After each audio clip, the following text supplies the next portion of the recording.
Om Sri Sai Ram, Om Sri Sai Nadhaya Namaha, Om Sri Sai Parabrahmane Namaha. Today we will discuss Sri Saisatcharita, chapter 47. In chapter 46, Baba taught us about two goats that he tried to buy and their past lives, that they were humans in the past life. And then he also talked about why they were born as goats in the next life. Baba's grace will break the bondage of past actions, and his devotees attain the favor of self-bliss within a moment. Usually, the sacred rivers clean the bad deeds of people, but they themselves thrive for the touch of the saintly people so that they can be purified. Hemant Pant says that by listening to this story, everyone will gain wisdom and their ego will be burnt. The doctrine of the karma, that is karma siddhanta, is incomprehensible. It is very difficult to understand for anybody. Even the very wise ones are baffled. But the devoted, ignorant people sometimes can just follow the bhakti or can just believe in God, believe in Guru, and they will be blessed. They can overcome with the guidance of a Guru. Similarly, the laws of God are difficult to be understood. Who will transgress them?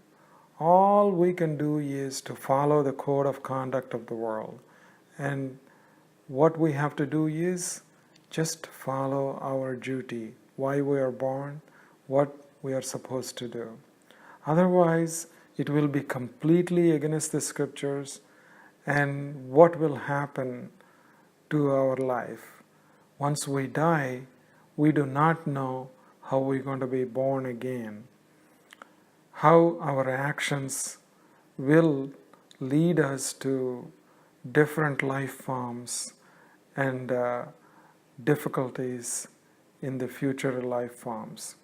In order to be born again in a body, foolish and ignorant people should bear in mind that it depends on one's merits, and they will acquire bodies accordingly.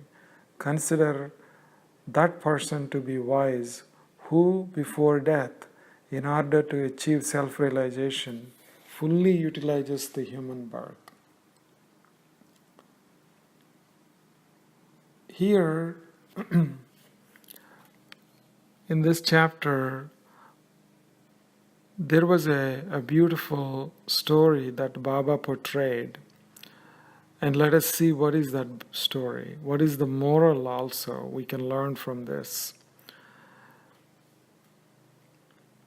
One day, around 8 a.m. in the morning, Baba went for a walk, and he goes to a river bank. It was a small river bank, and there was a tree. There was a lot of shade there. After walking for a while, Baba washed his feet, bathed, and sat near that tree. And then he started cleaning his chillum with a cloth. And then a passerby comes along and prostrates to Baba. They both sit there. And near that tree, there was a footpath and also a road for vehicles on the bank of that river. So there was an excellent shade. Both of them were sitting there. A cool breeze was coming. They were chit-chatting. And then all of a sudden, there was a croaking of a frog from that place. Then the passerby was surprised to hear this frog croaking, and that loud sound was also kind of disturbing, showing that that frog is in distress. Then this passerby went to check the frog, because Baba told him that, oh, this is the frog in the past life, because of the past deeds. He was born as a frog, and there was a snake trying to eat this frog. And then this passerby goes and looks and then sees this snake grabbing onto the frog. Then he comes back and tells Baba about this. Baba goes there with him and then immediately tells that snake, calling him Veerabhadrappa, has not your enemy Basappa yet repented? Though he has been born as a frog, you too, though born as a snake, still maintain bitter and mortal enmity. At least now be ashamed, and giving up your enmity remains at peace. No sooner than the words were uttered by Baba, the snake left the frog, and the frog fled quickly, entering the deep waters. So the frog disappeared from there, escaping from the jaws of death. So like that, Baba protected the frog. Seeing all this, the passerby got surprised and became curious to know more about this story. Then Baba started narrating this story as follows. He says that he used to live in a village. There was a dilapidated Lord Shiva temple in that village, and that was a holy place. This temple required renovations, and the villagers were very hardworking people and poor also. They collected the donations and gave it to a rich local man to manage this task. And this guy was a great miser, and he wanted to keep the money and do the work, but not willing to put any of his money into this project.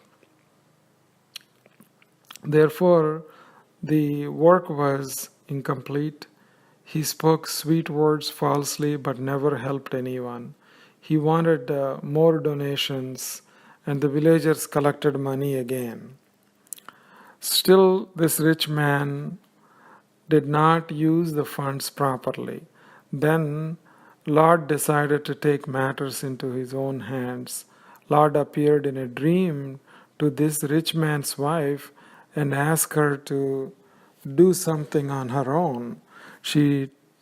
Then she goes and tells the husband about the dream, that God asked her to do something about it. And then this rich person was reluctant to believe this vision, and then he says that why God did not appear in my dream and ask me to do this. So I don't care about these kind of visions. So never come again with these kind of dreams. And this lady later had another vision where God asked her not to press her husband for money and offer her own. Then she decided to sell her jewelry, but husband became greedy. He didn't want this jewelry to go somewhere else, so he wanted to buy this. Instead of giving money to her, he gave a piece of land which was barren. There is no use of that land. She didn't know that. He told his wife to offer this land to Lord Shiva. Believing her husband, this lady donated this land to the temple, and the temple pujari felt very happy about it. But this land belonged to a destitute woman by name Dubaki. What she did is that she borrowed 200 rupees and put this land as mortgage. She was helpless, and she was going through a lot of financial difficulties. So he took advantage of her. And not only did he cheat Lord Shankar, but he misappropriated his wife's personal wealth. He was pleased with his deceit or fraud, and the land was ultimately given to the temple. So this land was not able to help for the temple renovations. Later on, there was a storm and lightning, and this lightning struck the village, especially the rich man's house. In the process, the rich man and his wife died, and later on, Dubaki also died. So this rich man was born in Mathura in next life as a poor Brahmin, and he was named as Veerabhadrappa. His devoted wife was born as a daughter to a pujari, and she was named as Gauri in the next life. And Dubaki was born in a Gaurav caste that worships Lord Shiva, and they were looking after a temple there. And he was named as Chinnabasappa. Baba continued to say that he liked the priest of that Shiva temple, and they became very close. They used to talk about a lot of things for hours together. And Gauri started growing up. She became an adult, and the pujari wanted to find a bridegroom for her. Baba tells him that the bridegroom is on his way and not to worry. Then Veerabhadrappa, going from village to village, working hard every day, making the ends meet, and then finally comes to this village where the Gauri is there. And he comes to this temple, and somehow he was able to impress this pujari. Being a Brahmin, the pujari felt that he will be appropriate for Gauri, and then marries Gauri with Veerabhadrappa, and then they went to get Baba's blessings also. Now Veerabhadrappa's situation got better. He has an easy life, but he wasn't satisfied. He wanted more under his control, because all of this property and money, everything was under Gauri's name. So he was not satisfied with this. Somehow he wanted to make sure that he's in charge of everything. And Baba observed this and reassured Veerabhadrappa to be patient, but he wasn't satisfied. He and Channabasappa did not like each other from the get-go. So after some time, the land's price that was in the name of Gauri went up really. A good price came, and a rich man came to buy this land, and he was offering 100,000 rupees, and he wanted to pay 2,000 rupees with interest every year, and he also wanted to give some money in the front. Gauri will be fully compensated in 25 years. Everyone agreed with the deal, and Channabasappa, being in Guruva Vamsa, he claimed that he wanted to offer at least half of the money that comes as a interest every year to God. And he proposed this to Gauri. Veerabhadrappa did not like this, They both started fighting with each other. Then everyone came to Baba. Baba said, Shankar alone is the Lord of the land and it cannot be utilized by anyone else. Do not be entangled by greed. And he tells both of them, this is the price of the land which had been offered to Shankar. Anyone else besides Gauri who makes a claim on it will get nothing. Anyone who touches that money without permission of God will certainly invite his wrath. All this belongs entirely to God. And these Baba words were not liked by Virabhadrappa. Later on, Virabhadrappa also accused Baba in the process. Then Gauri also had another vision in which Lord Shiva asked her to spend money on the temple and give off of the interest to Channabasappa. And he reassured her that she can trust Channabasappa. And then she goes and tells about this vision to Baba, and Baba encouraged her to follow that. Virabhadrappa became very angry and threatened to kill Channabasappa. And then Channabasappa got scared and he came to surrender to Baba, and Baba promised him that there was no danger to his life and he will protect him no matter what. Later, Virabhadrappa had a seizure and he became mad and died. Channabasappa also died of fears and apprehensions. Now they both were born as a snake and frog. As I promised, Baba says that as he promised, Channabasappa, he protected him.